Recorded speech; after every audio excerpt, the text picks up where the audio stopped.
biased football channel where we try to be as unbiased as possible, which can be tend to be a little bit hard.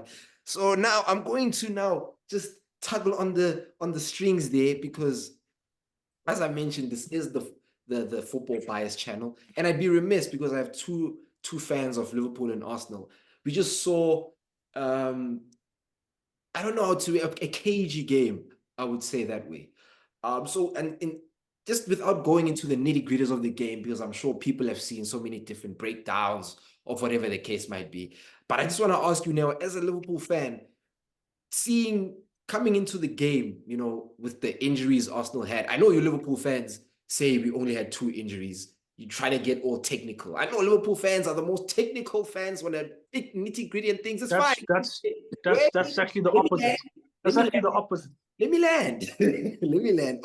What I'm trying to say is when you look at the team, right, that Arsenal brought out, and then you look at the team that Arsenal finished the game with, do you feel happy with the results of the draw, or are you a little bit disappointed that you were not able to make or take more advantage of Arsenal not really being or having rather their best team?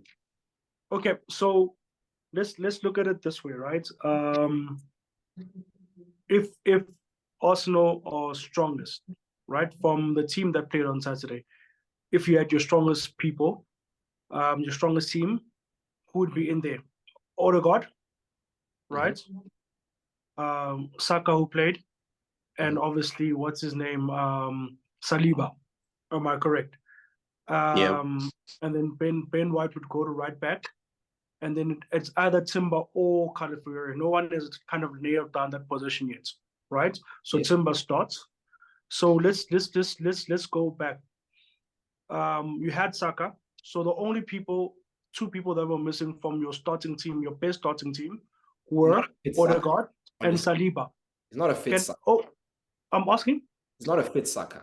That was not 100% fit Saka. Bro, let's let him land. That's not what I'm asking. That's what I'm asking, bro. It's fine. So that's 2 people, right? It's fine. If we can say that's 2 people that would have genuinely started. We're without Jota. Jota always dunks on you guys at the Emirates. He's our starting number 9 before, and he's been playing ahead of Nunes the whole time. But we don't bitch and moan about it. And then Alisson, which Liverpool fans regard him as the best keeper in the world. Liverpool fans, right? He hasn't been around. We don't bitch and moan about it. So I could name other people that are injured. Elliott, who's been coming in and making a difference to our team. We can name, Chiesa. Yes, he's still new. But I'm just saying. You brought up the 11. With the starting 11. That's what I'm trying to say. So you guys are 2 people out there were crucial. We are 2 people out there were crucial. So where's the cry? No, listen. You understand? And then as a Liverpool fan, no, my man, I want you guys to actually know it now. Because you guys have been crying around, bro, we haven't had Alisson and Jota, which arguably have made their best starts for us. Alisson's been immense from the beginning of the season up until he got injured. Jota has been the one that Slot has been looking to in order to link up the play with Salah, with Diaz. Diaz is suffering that Jota is not playing because Nunes plays in a different way that doesn't allow Diaz to do the things that Slot wants him to do. We understand. So, bro, there's so many talk of injuries and squad and everything. Those teams came even. It was even. Those teams came even and they left even. And it just shows that for all of Arsenal's dominance and whatnot over the past 2 seasons, obviously you guys finished above us twice. Liverpool are not far off. We've been there. Even last season, we finished 81 points, of which we fell off at the end, only at the end, because of injuries and whatnot and tiredness. And there's just so many factors, but we don't want to make excuses for that. We fell off, but you guys finished 89, we finished 81. That's not a lot of points behind. We understand? In third. We're coming in this season, new manager, no players bought except for Chiesa. We understand. He wasn't even featuring. It's the same team, a manager that's playing a different type of play in terms of, yes, there's similarities, but it's a different type of play. The players are used to, look at the goal that Liverpool scored. It was a typical Klopp goal. where Trent takes it, it's in behind, Nunes makes the run, Salah dashes inside. That was so reminiscent of what Mane and them they used to do, just like get that ball and just a boom, boom, boom. You don't know where it's gonna come from. So the players are still, we've been doing this thing for 9 years. This guy wants to come. He didn't even bring his own guys that are going to be like, okay, or not his own guy, but like guys that actually know how to play that position-based control football. You get what I mean? So it's one of those things of we are not too far off, and we showed it. We showed it with an even squad. I feel like it was even. It deserved to be even. I feel like some of my guys could have played better. But then, as you said, no, Saka wasn't 100% fit. So it's one of those things, bro. It was a heavily contested game between the top three in the Premier League, and that's what we got. So I don't want these little things of we Arsenal whatnot, bro. Liverpool are there, and it showed on Saturday. We can't cry about it. That's my take. I agree with you, bro, and I think that's why I don't like us to bring in like social media narratives when we're having these chats, because I agree with you. There was a lot of Arsenal fans, like you said, being and moaning, as my mates would put it. But I would say, bro, and I agree with you. Like when we look at the starting 11, when the team sheet came out prior to the game, I was like, man, I'm happy with this. Like, there's lots I would change. The only thing that I would have liked is very, like you said, have Saliba, Ben White plays his right position, Thomas Partey plays his correct position. And like you said, those changes. And I agree with you. That's why I said to you, that's why my line of questioning was, when you look at the team in the beginning and when you look at the team that finished the game, bro, because for me, as soon as I saw our back four when Gabriel left the pitch and we were left with Ben White playing center back next to Kivio, they've never played together. You had in the back, you had Thomas Partey, had a very good game at right back. He's still not a right back. Then you had Miles Lewis-Skelly, right? An academy product. When you look at that back four that have never ever played together, and they're now playing against Darwin Núñez, we can say whatever we want to say about Darwin Núñez, but he's still a number 2 striker for a top team. You still have and you still have Thingy on the other wing, Luis Diaz, who came out for Gakpo, right? So what I'm saying is, when you look at the back four that finished the game, I personally feel if I was a Liverpool fan and I saw Gabriel coming off, right, and I saw that back four, I immediately knew that Liverpool are at least getting 1 goal. If I'm a Liverpool fan, yes, I'm not unhappy that we drew the game, because like you said, these are 2 good teams. And like you said, even yourself, you would have liked your players to perform better. But the way Thomas Partey locked down Luis Diaz out the game, that was a big worry of mine. Of course, definitely. And then going throughout the game, losing Gabriel with 35 minutes to play plus added time, I was really scared. So when I saw that, and I was like, okay, we're pushing. And when Liverpool scored, bro, I was like, there's not much I can be mad about, because I look at that back four and I'm like, bro, it is what it is. So, but in front of that back four, bro, there's still like Rice. Like, I feel like I get what you're trying to say here. But you need to understand that, as that's the thing, this is the top team. The structure is still there. The structure that Mikel has built over 6 years is still there.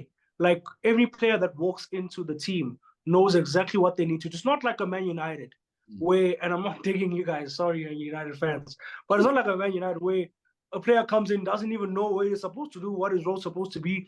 Like, there, Kivio comes in and says, and knows exactly what he needs to do. Nwaneri, all these guys, Lewis, what was that left back? Lewis-Skelly. Yeah, that kid that you put. I know this because at Liverpool we had the same things where we had to play Ndwanas and we won a fucking trophy with Ndwanas. You know what I mean? So sorry to curse, guys, but like, honestly, like, it's not, that's my thing. You guys are a top team. So I didn't expect now, okay, Gabriel's off, we're going to steamroll these. No. You guys are a top team. You finished second twice in the league behind Man City. You guys are playing, a higher level of football.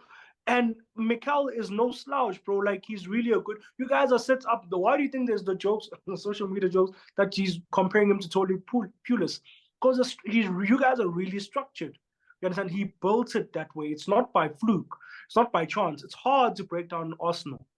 It's hard. You understand? That's why I'm saying to you, Thizo, I'll bring you now. That's why I'm saying to you, just to land the point, the way you guys scored that goal, bro, like you said, Trent out. Because if you look at that, bro, just that pass alone, it split up the entire backline because these guys you saw they went as soon as he played the ball, right? Luis Skelly was out of position. So that dragged Kiwior out. So because now Kiwior was dragged out and Ben White, for all intents and purposes, hasn't been playing center back for a long time, even though he was sort of like a center back, right? He now is so confused because he's like, there's a gaping space here. Thomas Partey is down. He tried to invert because at the time we had the ball. So now he's left with a whole big gaping space. So now he's like, I need to try and cover that space. And then now that just gives Salah. Salah's just smart. Dot into one position and I'm free and I get the tap in. It's Salah. Yeah. So Thizo, where do you stand on or do you think Arsenal fans need to stop moaning and just take the draw for what it was? Because to be honest, the draw isn't a bad result. Maybe in the context of 4 points behind Liverpool, we can still claw back those points. But are you happy with the result, or are you of the opinion that Arsenal should have, having taken a 2-1 lead into the break, that they should have just sealed it by hook or by crook?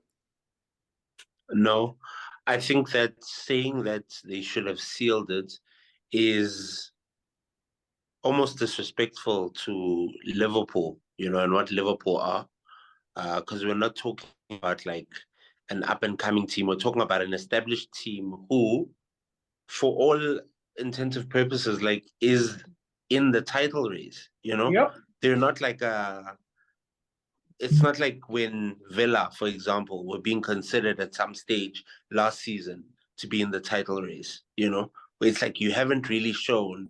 This is a team that's won the Premier League in the past few years. This is a team that has won the Champions League in the past few years, and as much as, yes, in the past 2 years we've managed to beat them at the Emirates, they're still the real deal, I think for me, I'll take a draw considering like how the game played out, in the sense that we lost, like as you mentioned, we lost Gabriel and Timber.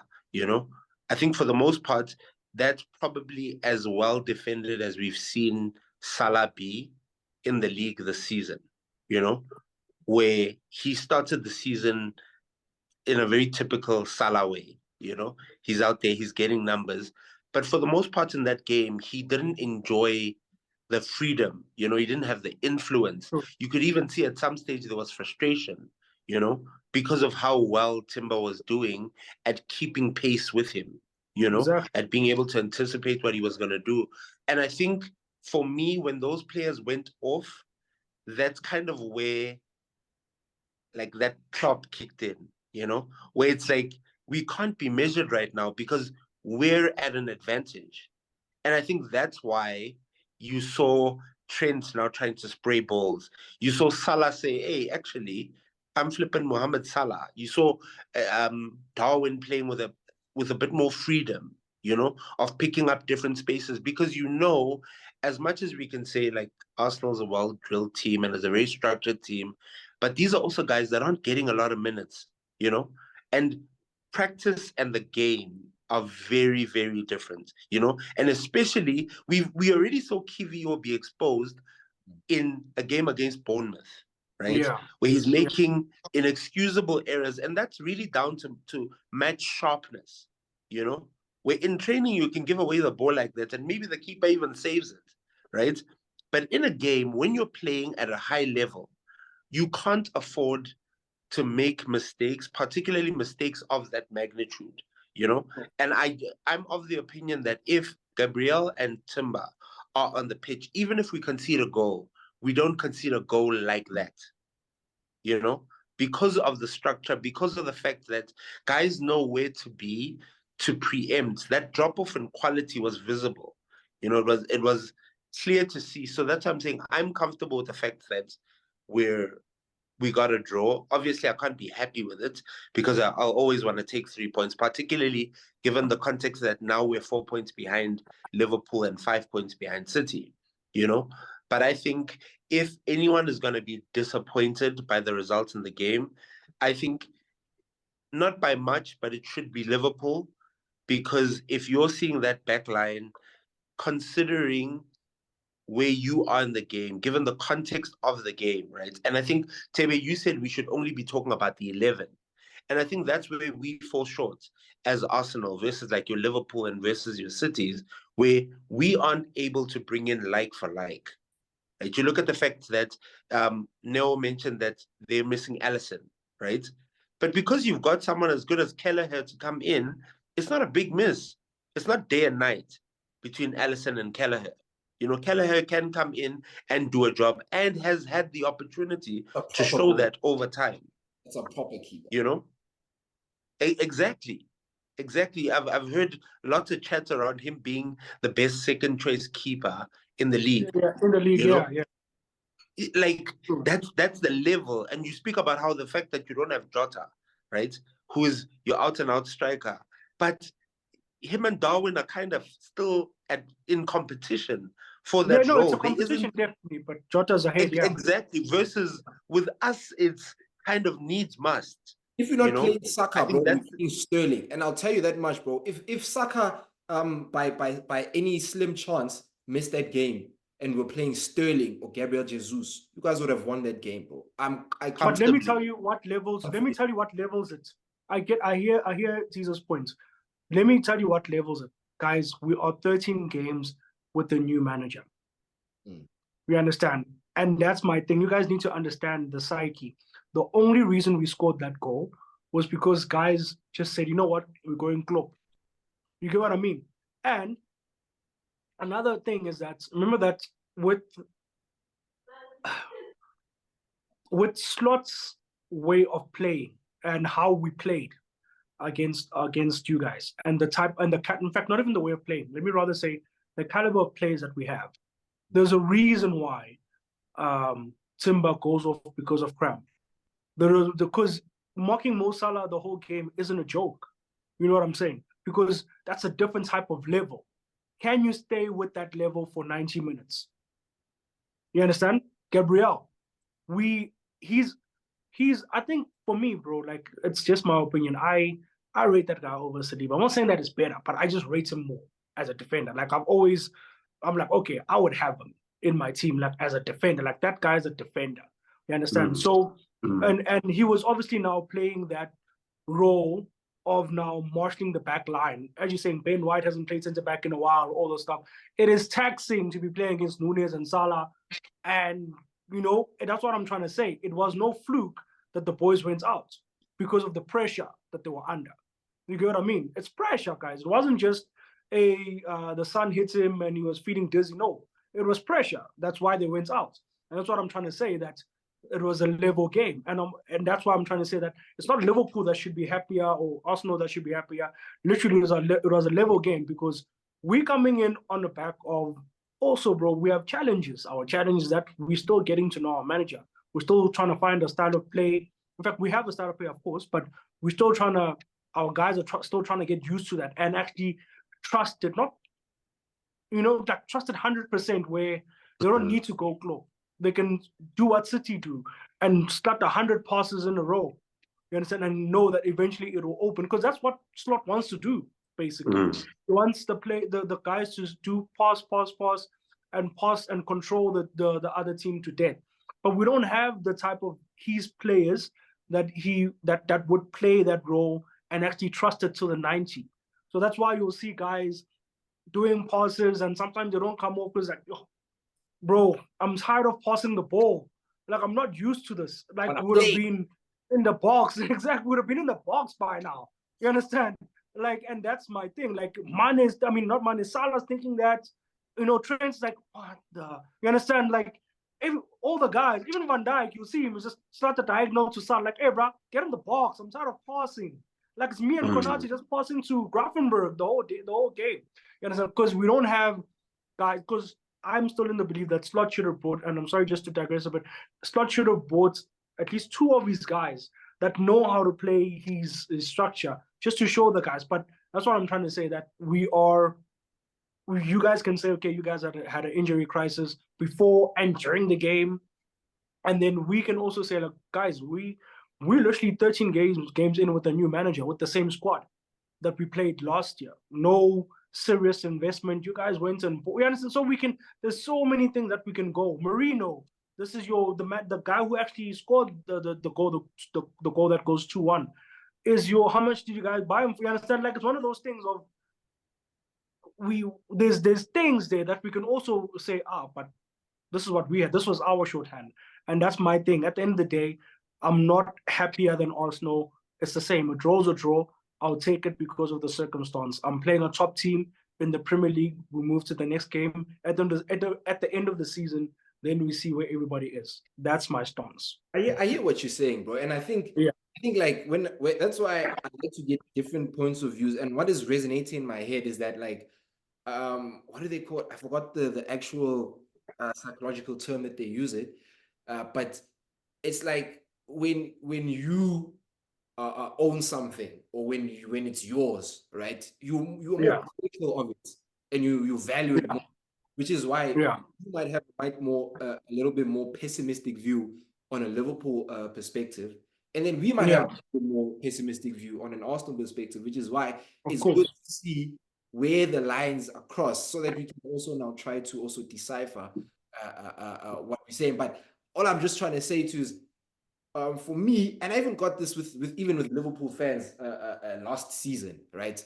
Where it's like, bro, like, you guys are so quick to downplay what you guys are on. And I agree with you. It's Slot's first year. He's, you know what I mean, only made one signing. All of these things, bro. All of these things. But the fact of the matter is, bro, had you won that game, you're going 7 points clear of Arsenal, and you're going, what, 3-4 points clear of Manchester City. That was a very stark possibility. And I agree with you that, yes, there's things to... But there's a possibility for Arsenal to win the game too. I agree. Listen to what I'm saying. Let me land my point. And I agree with you what I'm saying. Is now, I'm saying this from a Liverpool stance, where I'm like, bro, the same way how you might say to Arsenal fans, like, yo, take this thing seriously, because you guys are a better team than what you perceive it to be. And that's what I'm saying to you, bro. As a rival looking outside in, right? The way you decipher Liverpool, bro, and some of the things you say, I agree with you. But, bro, the fact of the matter is, what Slot has come in to do, right? Mixing that with what Klopp, what the previous regime has done. When you marry these two, bro, and there was even a game, I forgot what game it was, bro, where you can see that the best of both worlds of what these managers can do is actually going to spearhead you guys into a better... Because it will get there. You're right. Exactly. You're right. Because now, from 75 minutes, bro, like, Slot can be like, yo, turn on your club gene, turn it on now, and then you can just go all out. They still have... But he doesn't even have to tell them. But he doesn't want to. I agree. He's not going to do that. He doesn't even have to tell them. It just happens. He doesn't have to, bro. The players... But that's the thing. The players take it on their own. Yeah. But he doesn't really want that. Exactly. I promise you now. I agree. He doesn't want that.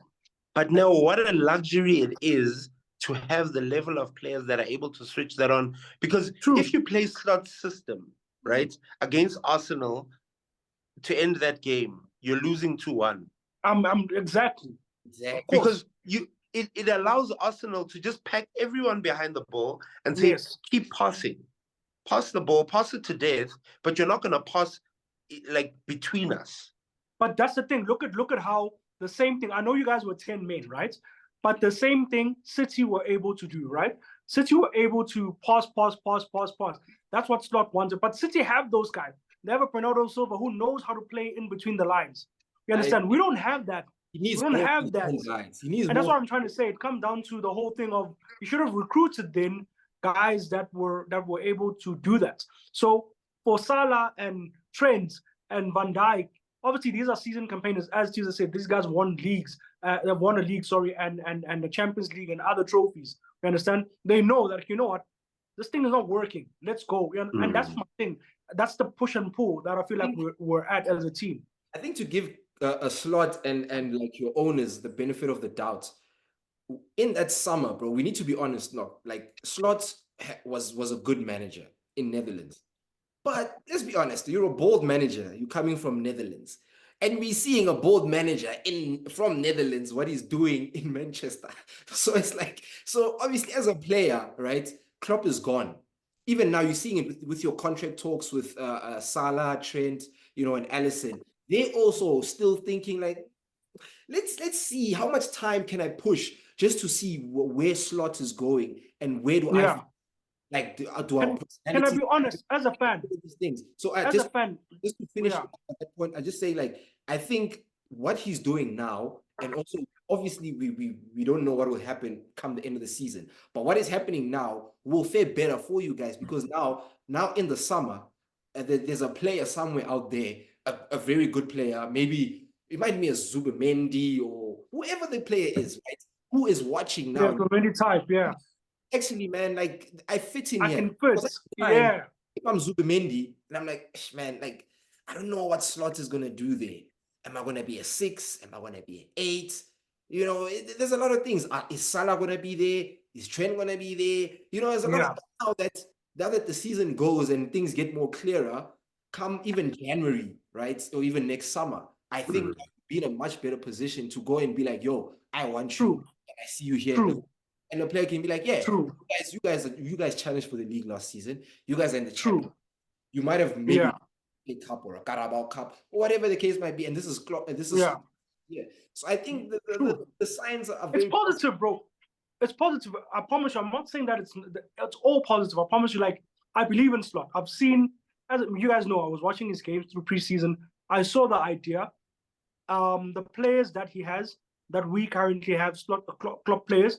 Because of the identity, as I said, because of the technical sporting directors and everything that trickle down, we're able to have players that can play that role.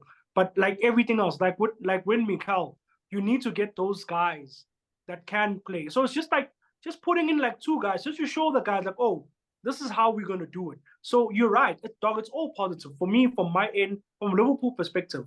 I think a lot of fans who are obviously intelligible, they'll tell you that actually what Slot is doing, the players are on board, everybody is on board, but they just need to get used to it in terms of we're going to control more. And it's just them getting, I think also Slot as well, also growing and knowing that, okay, it can't always be controlled because of the players that you have now.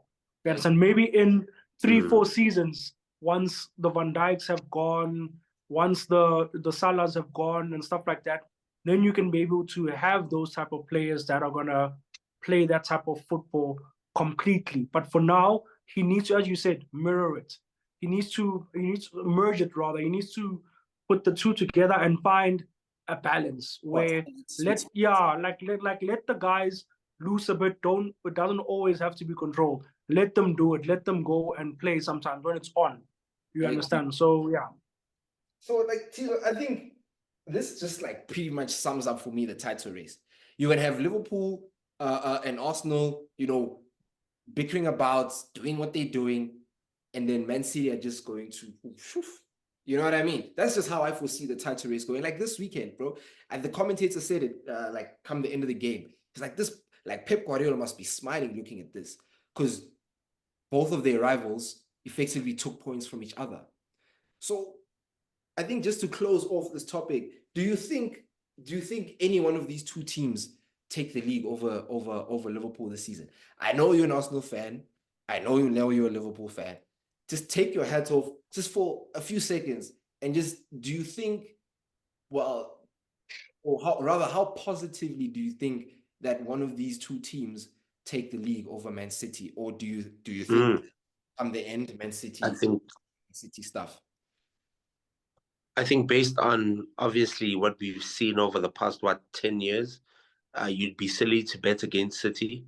But if ever there was going to be a season where City weren't outright favorites, right? It was always going to be this one because their squad was aging, there seems to be winners fatigue more than, this is prior to even the loss of Rodri, where it feels like City are struggling to get going, right? Where generally we see City be very convincing, if you've watched City's games across the season, it's not just about missing chances. It's you kind of have to think how many players are playing at a world-class level right now for City, you know? And the expectation will always be that, yeah, but City are always a second half of the season team. But even in the first half of the season, like City will beat those teams that they're supposed to beat, you know? But now we're seeing them kind of just get across the line against Wolves with a last-minute winner, you know? Just beat Southampton 1-0, albeit them having wasted quite a number of chances. But that's uncharacteristic of City. And I think for me, there's a lot of heart to be taken by teams like your Liverpools and your Arsenals, because you're thinking maybe this team is not even on a downward trajectory. Maybe they're just stagnating, you know? Whereas we are on an upward trajectory, you know? And you have the luxury of saying, we may not have our best players available to us right now. So how much better are we going to be when those players are back? Versus City, who don't have Rodri, right? Who's arguably their most important and best player, right? And he's not coming back this season. So you can't look forward to that happening. You know, they can say, yes, KDB is coming back, but for a while now, we've seen that KDB right now is not the KDB of old, you know, that's going to come in and shake the whole league. So I think if ever there was a season where it wasn't going to happen, or where as a rival fan, you were going to be like, actually, we're in with a chance, right? It was going to be this season, but that's all it is. It's a chance. You still have to take it away from City. They're not going to hand it to you. Can I make a point as well on my end? For the sake of I feel time, like it's gonna cut. I think we're gonna have to close it there.